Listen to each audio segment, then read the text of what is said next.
O pesadelo acabou. Esse é o primeiro Café com Bolos desde a grande vitória que a gente teve no último domingo. Eu tenho certeza que você, como eu, domingo passado, acordou com o coração saindo pela boca, ansioso. Como foi? Como vai ser? E não sei o que e tal. E a gente foi vendo aquela virada espetacular, voto a voto, que terminou com a vitória inquestionável do Lula. E ainda, quem como eu, foi pra Avenida Paulista, junto com o Lula, comemorar depois. Foi uma emoção indescritível. Parecia um carnaval do povo. Era lindo a felicidade, misturada com alívio, misturada com desforra. Acabou. Os 4 anos do pesadelo, de toda aquela coisa pesada. Era assim, um caminhão saindo das costas de cada um de nós. Agora, passada uma semana da vitória, chegou a hora da gente botar a bola no chão. Nós tivemos uma grande vitória política e eleitoral. A gente derrotou o Bolsonaro nas urnas, apesar de tudo, das fake news, do uso da máquina, da Polícia Rodoviária Federal querendo impedir gente no Nordeste de votar. Apesar de tudo, a gente ganhou. Mas isso não significa que a gente não tem novas batalhas pela frente. Inclusive, essa semana, os atos golpistas, os bloqueios de rodovia pelos bolsonaristas já mostrou que nós ainda temos muito trabalho. E esse vai ser o tema de hoje do nosso Café com Bolos. E aí, tem tempo para um cafezinho? Para fazer um bom café, meu bem. Gente, em primeiro lugar, a gente precisa falar da nossa vitória, para ter uma dimensão dela. Eu não sei se vocês se lembram, quando o Bolsonaro ganhou a eleição em 2018, o Lula estava preso injustamente em Curitiba. Ele fez aquela fala: eu quero que os vermelhos da esquerda vão ter que escolher entre a ponta da praia, o exílio ou a cadeia. Ali se iniciava um tempo de muita incerteza, em que parecia que ele podia instalar uma ditadura, varrer a esquerda, varrer a oposição, acabar com a imprensa livre. E de fato ele tentou fazer isso várias vezes ao longo do seu mandato. Se não teve golpe nesses 4 anos, não foi por falta de vontade do Bolsonaro. Ele queria levar a gente para uma trilha do atraso, do retrocesso mais profundo. Então, quando a gente olha a forma que a gente estava há 4 anos atrás, logo depois da eleição de 2018, era uma sensação de desamparo, falta de perspectiva. Quem diria, naquele momento, que 4 anos depois a gente estaria comemorando a nossa vitória? E com o Lula, com seus processos anulados, a maior liderança política popular da história desse país, voltando ao Palácio do Planalto pela porta da frente, fazendo Bolsonaro sair pela porta dos fundos. Já tá falando até em viajar para fora do país para poder não ter que passar a faixa. Ou seja, o tamanho dessa vitória, da virada de jogo num período de 4 anos, foi muito grande. E a gente precisa, além de comemorar, valorizar, entender a importância histórica que foi o resultado do último domingo.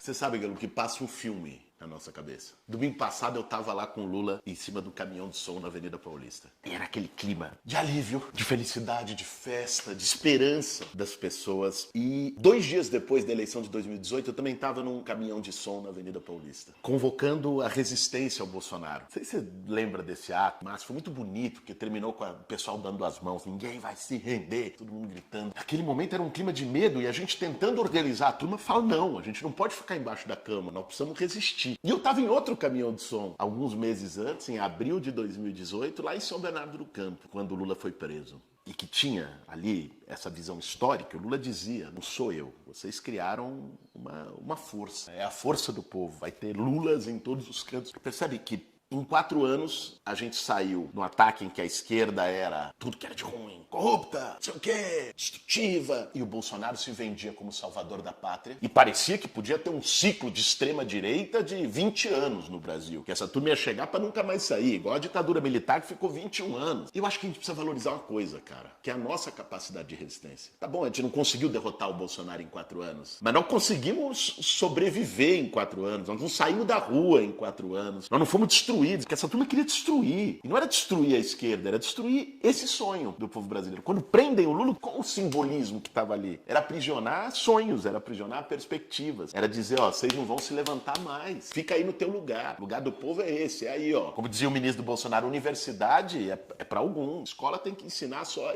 A lei escreveu a contar. O lugar do povo é esse aí. Então é meio que uma ressurreição histórica, né? E isso só foi possível porque a gente resistiu pra caramba. É importante nesse momento a gente lembrar o que foi o movimento Lula Livre. Até pra saber quem tava e quem não tava. Porque tem muito disso também, né? Quem tava no caminhão de som lá em São Bernardo junto e quem aparece agora. Porque na hora da vitória, meu amigo, a vitória é cheia de pai, né? O período da dificuldade, da batalha e da luta, ninguém quer assumir a criança. Mas, opa, na vitória, tem pais e mães ali se acotovelando pra estar junto. Beleza. Mas, assim, mostrar o quanto foi importante todo esse processo, esse caldo de resistência da nossa luta contra a reforma da Previdência. E todo mundo dizia, vocês estão dando murro em ponta de faca. Da mesma forma que a redemocratização não teria sido possível se não tivesse resistência durante todo o tempo da ditadura militar, fazendo aqui uma analogia, essa vitória que a gente teve domingo passado, aquela alegria no caminhão de som da Paulista, não teria sido possível se não fosse todos aqueles outros carros de som e todos os anos de resistência que a gente teve, né? A gente precisa valorizar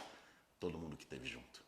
Agora, gente, entender o tamanho, a dimensão histórica da nossa vitória, comemorar, que é muito importante, não significa a gente baixar a guarda e achar que a luta acabou. Não é assim. A gente está lidando e lidou durante esses 4 anos com um fenômeno que nunca existiu na política brasileira. Uma extrema-direita organizada, um fascismo organizado. O bolsonarismo é isso. A gente viu essa semana. Eles não aceitaram o resultado das eleições, pararam rodovia em quase todos os estados do Brasil, juntaram gente nas praças públicas. Derrotar o Bolsonaro na urna, como a gente fez, não significa que o bolsonarismo está morto, que essa turma acabou, que eles vão sumir, vão se esconder, vão ficar embaixo da cama. Não, a gente tem que ter a consciência que essa oposição política veio para ficar. Que o bolsonarismo, por mais atrasado, por mais retrógrado que ele seja, por mais que ele traduza sentimentos de desumanidade, de defesa de tortura, de autoritarismo, de anticiência, de todo tipo de negacionismo, e que a gente gostaria que não existisse mais na humanidade, ele tem base social. Ele tem força política. Eles vão ter gente no Congresso, eles vão ter gente governando estados do país, eles têm gente mobilizada e mostraram isso essa semana. É lógico que com Bolsonaro fora do governo, a força deles diminui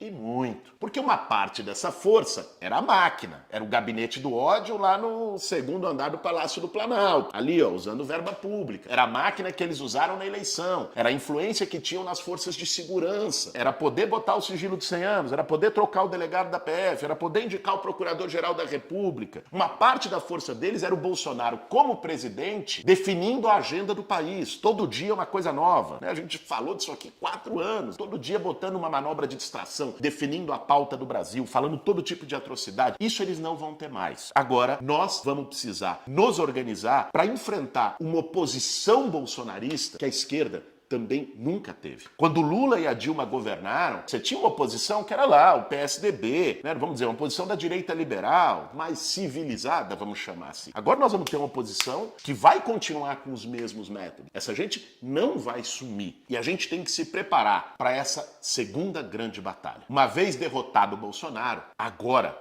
é momento de derrotar o bolsonarismo.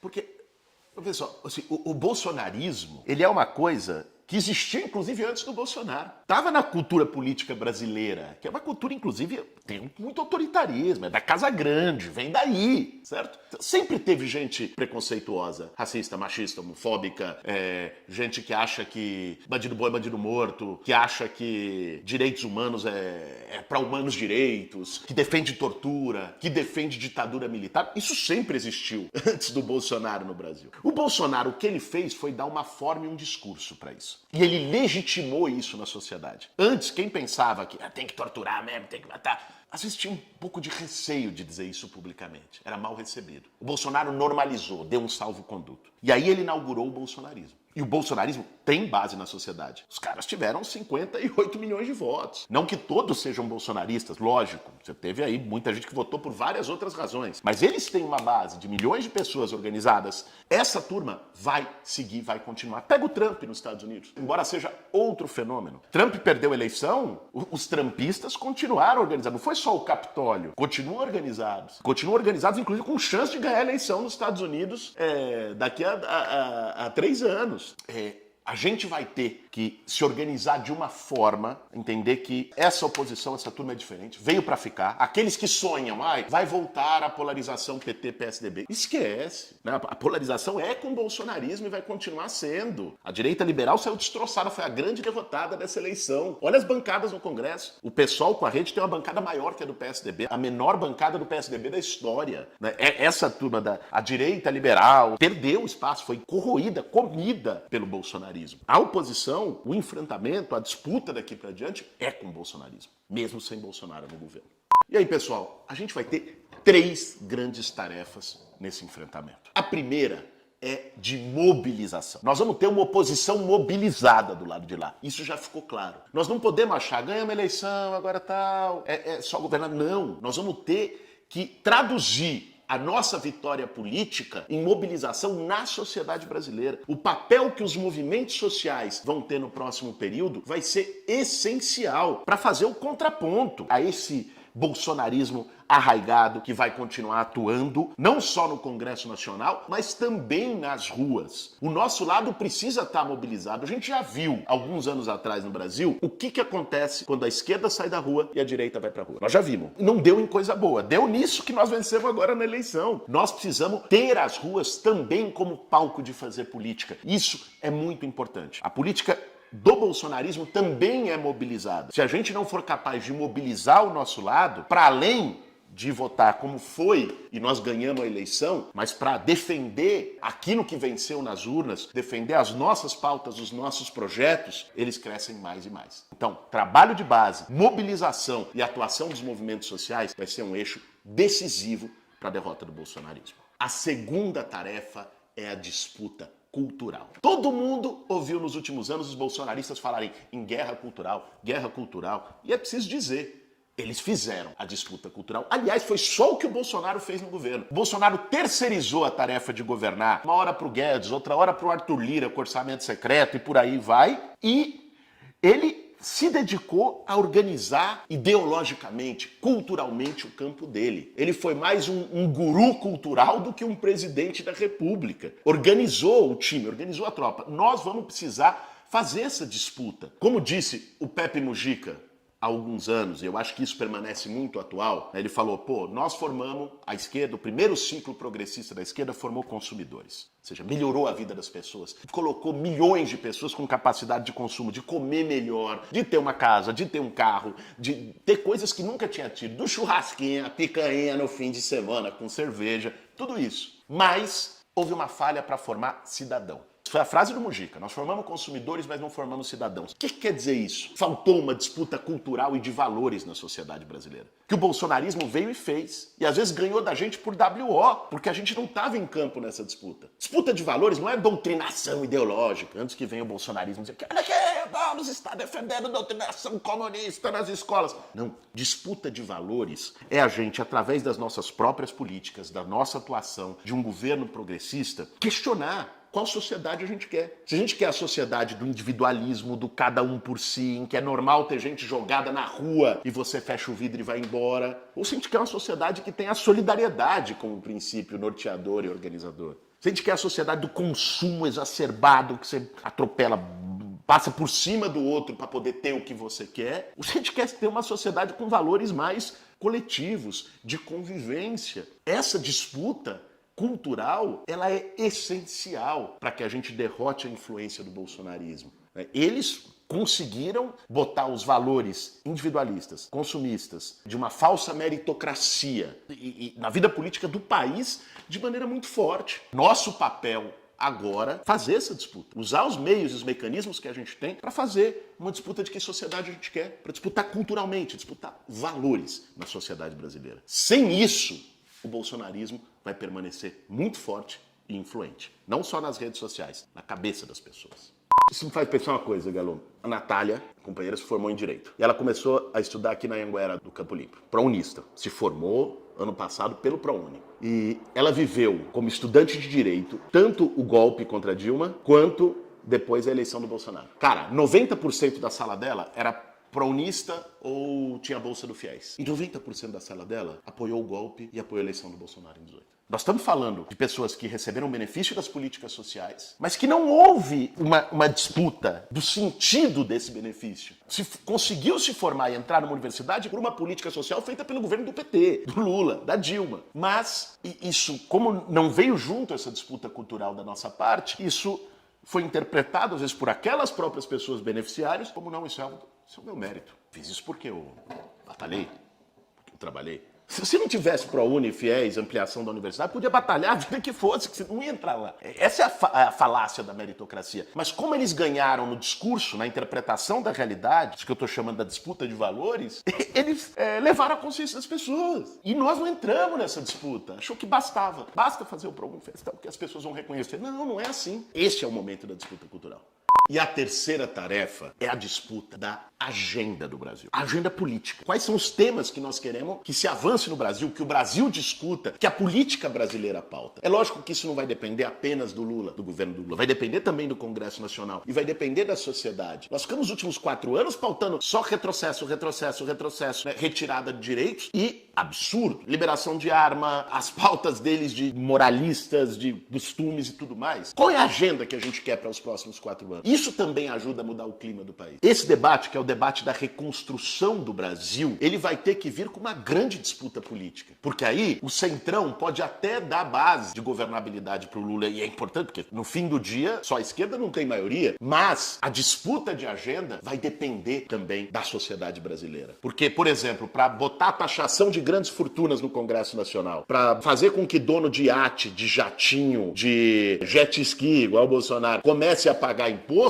essa pauta hoje nós não temos maioria. Como a gente fazer e criar um movimento para botar um novo programa de moradia no país, para botar o combate à fome no grande centro do Brasil no ano que vem, uma política de cozinhas solidárias, como a gente vai propor no nosso mandato, e vamos propor um novo programa de moradia. Tudo isso vai depender de mobilização da sociedade, da nossa atuação parlamentar, da atuação do Lula na presidência, mas botar as agendas populares no centro do debate é essencial. E esse vai ser um dos meus papéis na Câmara dos Deputados. Mas nós vamos ter que disputar isso na sociedade inteira. Eu não tenho dúvida que essa é a vontade do Lula. Esse, inclusive, foi o programa de governo eleito por mais de 60 milhões de brasileiros no último domingo. Mas, para que a gente consiga realizá-lo e ir derrotando a agenda do governo Bolsonaro, vai ser preciso também muito esforço, muito empenho coletivo, envolvendo o movimento social, envolvendo o debate nas redes sociais, pressão pública, que depende de cada um de vocês, de cada um de nós. Ou seja, gente, muito trabalho pela frente. Vencemos uma batalha, tiramos o Bolsonaro do caminho, ufa! Mas agora nós temos outras batalhas para travar e contamos com vocês em todas elas. Esse foi mais um Café com Bolos. Para fazer um bom café, meu bem.